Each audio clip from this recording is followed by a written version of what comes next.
Hello बच्चों, जैसा कि मैं आप लोग से बोला था कि मैं एनसीईआरटी तथा आर एस अग्रवाल की बुक से, ये मेरे पास आर एस अग्रवाल की बुक है, देख सकते हैं आप स्क्रीन पे।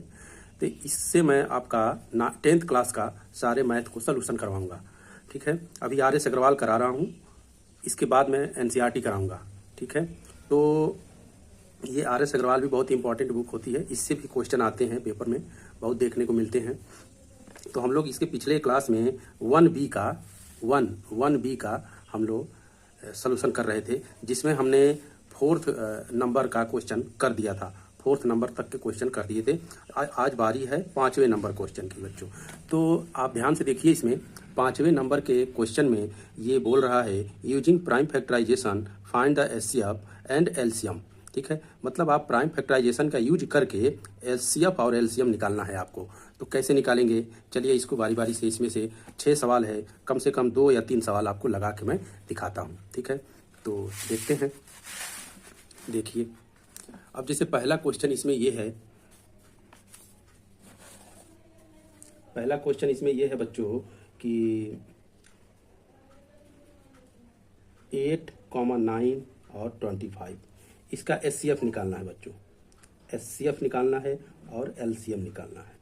ठीक है, तो सबसे पहले हम आपको क्या बताए थे पिछले क्लास में कि इन तीनों नंबर का अलग अलग प्राइम फैक्टराइजेशन निकाल लेंगे। तो ऐसे निकाल लेते हैं 8 का, फिर ऐसे करके इसको लिख लेंगे 25 का, फिर इसको लिख लेंगे 9 का। ठीक है, अब बारी बारी से इसको हम लोग क्या करेंगे, प्राइम फैक्टराइजेशन कर लेते हैं। तो 2 का टेबल पढ़ेंगे पहले। 2 4 जा 8, फिर 2 2 जा 4। ठीक है, फिर 2 1 जा 2 हो जाएगा। ठीक है, अब इसका करेंगे, ये 5 से ही कटेगा, तो 5 5 जा 25, फिर 5 1 जा 5 हो जाएगा। फिर इसका करेंगे 3 3 जा 9, 3 1 जा 3 हो जाएगा। ठीक है, अब इसको हम लोग निकालेंगे प्राइम फैक्टराइजेशन के थ्रू लिख के। तो 8 का प्राइम फैक्टराइजेशन कितना है, 8 का लिख देंगे 2 × 2 × 2। फिर 9 का कितना है, 3 × 3। 25 का कितना है, 5 × 5।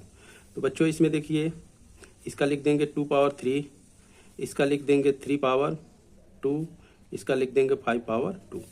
अब इसमें हमको एचसीएफ निकालना है। तो एचसीएफ में हम लोग क्या पढ़े हैं कि तीनों में जो मिनिमम पावर होती है, ये जो 3 नंबर है, इन तीनों के प्राइम फैक्टराइजेशन में सबसे मिनिमम पावर क्या है, तीनों में जो कॉमन हो। तो कोई नहीं, तीनों में कॉमन है, देख लीजिए। तीनों में नहीं, 5 इसमें तो 5 है, लेकिन इसमें नहीं है, इसमें नहीं है। 2 है इसमें, लेकिन इसमें नहीं है। तो तीनों का इसमें कोई कॉमन नहीं है, तो हम क्या मान लेंगे बच्चों, इसमें हम क्या मान लेंगे, तो इसका एचसीएफ जब कुछ नहीं कॉमन होता है तो एचसीएफ 1 मान लेते हैं। ठीक है, अब एलसीएम निकाल लो। एलसीएम निकालिए। अब इसमें जो कॉमन है, कोई कॉमन नहीं है, तो सबको हम क्या करेंगे, एक साथ लिख देंगे। 2 पावर 3 और 3 पावर 2 एंड 5 पावर 2। ठीक है, अब इसका मल्टीप्लाई कर लीजिए। 2 पावर 3 का मतलब 8, 3 पावर 2 का मतलब 9 और 5 पावर 2 का मतलब 25 हो जाएगा। ठीक है बच्चों, अब इसका मल्टीप्लाई कर देंगे। मल्टीप्लाई करिए तो 25 का 8 में करेंगे तो 200 आएगा, और 9 का करेंगे 9, इसे लिख देंगे 9 2 जा 18, 1800 इसका क्या आएगा, एलसीएम आएगा। ठीक है, तो ये हो गया आपका आंसर। ठीक है, इसका ये आंसर हुआ, इसका ये आंसर हुआ। ठीक है, अब इसी तरीके से अगला क्वेश्चन लगाते हैं। अगला क्वेश्चन ये है कि अगला क्वेश्चन ये है 12, 15 और 21। ठीक है बच्चों, तो इसको हम लोग को पहले, सबसे पहले क्या बताया हूँ अभी, इसको मैं यही बताया ना। पहले इसको हम ऐसे लिख लेंगे 12, फिर ऐसे लिख देंगे 15, फिर ऐसे लिख देंगे 21। ठीक है, तो इसके बाद से इसमें हम लिखेंगे 2 6 जा 12, 2 3 जा 6 और 3 1 जा 3। हो गया इतना। फिर उसके बाद से इसको लिखेंगे, 3 से पहले कट जाएगा, 3 5 जा 15, 5 1 जा 5। अब इसको काटेंगे, 3 7 जा 21 और 7 1 जा 7 हो जाएगा। ठीक है बच्चों, तो अब इसको हम लोग लिखेंगे प्राइम फैक्टराइजेशन के फॉर्म में। तो यहाँ 12 = 15 = ऐसे लिखते चले जाएंगे, और यहाँ पे 21 = तो 12 का प्राइम फैक्टराइजेशन क्या है, 2 × 2 × 3, और 15 का क्या है, 3 × 5, और 21 का क्या है, 3 × 7। ठीक है, इसको एक्सपोनेंट फॉर्म में लिख दीजिए 2 पावर 2 मल्टीप्लाई 3, इसको लिख सकते हैं ऐसे ही 3 इंटू 5 ऐसे, इसको लिख देंगे 3 पावर 1 और 7 पावर 1। ठीक है, अब इसका एचसीएफ निकालना है बच्चों। एचसीएफ निकालेंगे तो एचसीएफ दोनों में मिनिमम पावर किसकी है, मिनिमम पावर किसनी है, 3 की है, तो 3 लिख देंगे। ठीक है, अब 2 की पावर 2 है लेकिन इसमें नहीं।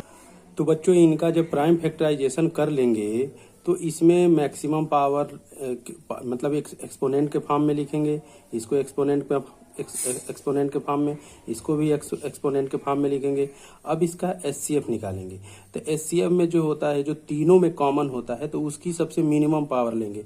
तो 3 3 3 तीनों ग्रुप में ये इन तीनों ग्रुपों में 3 कॉमन है, तो 3 की मैक्सिमम पावर क्या है, 1 ही है, तो ये 3 ले लेंगे। और कोई कॉमन नहीं है, देखिए 2 है लेकिन इसमें 2 नहीं है, इसमें नहीं है, 5 है इसमें लेकिन इसमें 5 नहीं, इसमें नहीं, 7 इसमें है लेकिन इसमें 7 नहीं है, तो इसमें कॉमन नहीं होगा। तो केवल 3 ही इसमें कॉमन है, तो ये इसका एचसीएफ हो जाएगा। अब एलसीएम की बारी है, तो एलसीएम में क्या करेंगे, जो कॉमन होता है उसको तो लिखते ही लिखते हैं, और जो नहीं कॉमन होता है उसको भी लिखते हैं। तो इसमें 3 तीनों में कॉमन है, 3 लिख दिए। फिर इसमें 2 है, 2 की पावर 2 लिख देंगे। फिर 5 पावर 1 लिख देंगे।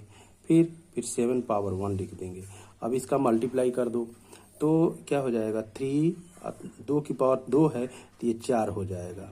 फिर ये 5 की पावर 1 है तो 5 हो जाएगा। 7 की पावर 1 है तो 7 हो जाएगा। मल्टीप्लाई कर दीजिए तो 5 4 जा 20, 20 या 23 जा 60 हो जाएगा। मल्टीप्लाई 7, अब इसका मल्टीप्लाई कर देंगे, 7 6 जा 42 और ये 0 लगा देंगे। तो इसका एलसीएम 420 होगा। बच्चों वीडियो कैसा लगा कमेंट बॉक्स में ज़रूर बताएं, और ऐसे ही हमारे साथ जुड़े रहिए। मैं सारा आपका चैप्टर सॉल्व करा दूंगा, मैथ का, साइंस का। ठीक है, तो मिलते हैं अगले वीडियो में। Thank you.